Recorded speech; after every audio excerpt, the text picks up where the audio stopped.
John Korsrud, hello. Goedemorgen. Welcome. Oh, yeah. Well, you are 1.5 years already here in Holland. That's right. Yeah. Yeah. I said you came from Canada. Now you're studying with Louis Andriessen. Why do you came to our country to study? Was Canada not interesting enough? Well, I've lived in Canada for over 30 years, so I've been there, I've done that, and it was always a good. I mean, I really, especially since I've been away now for 2 years, it's really something that everybody should do, especially if you're trying to in the arts and you really want to find out what everybody else is doing. And I was either going to go to New York or come to Amsterdam, and I spent some time in New York, and I asked around. Besides New York, where's a good place to go, and people would mention Berlin, Amsterdam, Prague.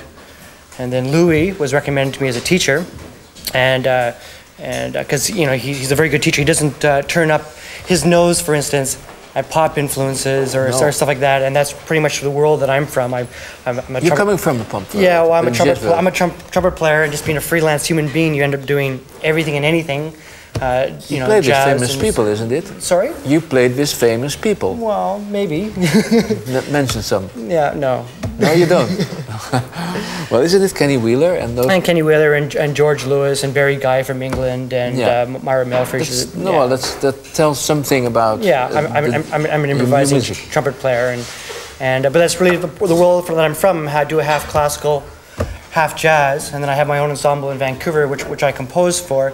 So when I went to New York, it was very much a bebop-oriented scene, which I didn't expect, and Amsterdam's got a fantastic reputation of new music. Oh yeah. Lots of ensembles, lots of composers. You can check out a new music concert almost every night, and the Icebreaker, and fantastic ensembles like ASCO and I think that is unique in the world. That's it's definitely unique from Vancouver, anyways. And well, you have had your own band, your own orchestra. What's it? How? What's the name?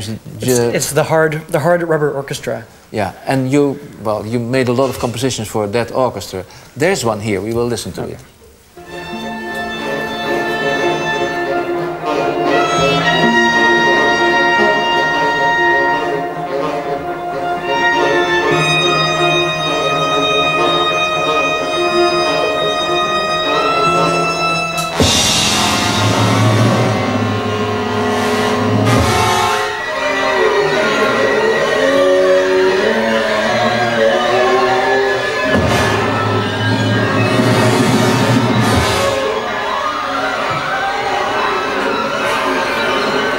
It sounds like a rather great orchestra.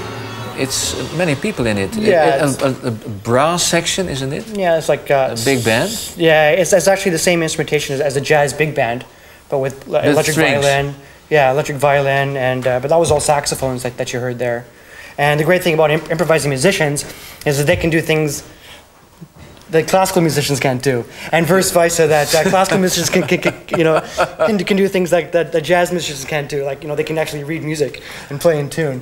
So, well, was it hard to write for the combustion chamber? No, I attended some of the rehearsals, and they're a very good ensemble. The piece you're about to hear. It's another approach, I think. Well, yeah. This is in a way it's a different piece for me because I notated everything, which is a little bit unusual for me. Sometimes I do, sometimes I don't.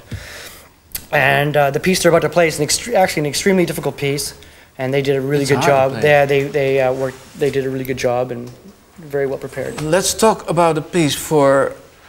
It's a little bit in the style we heard now, with all those things in the violins. But suddenly, Schubert appears. Why is that? Well, that was supposed to be a surprise, but.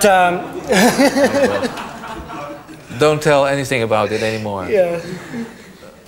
He won't appear today. He will not appear. Yeah. We skip it. Okay.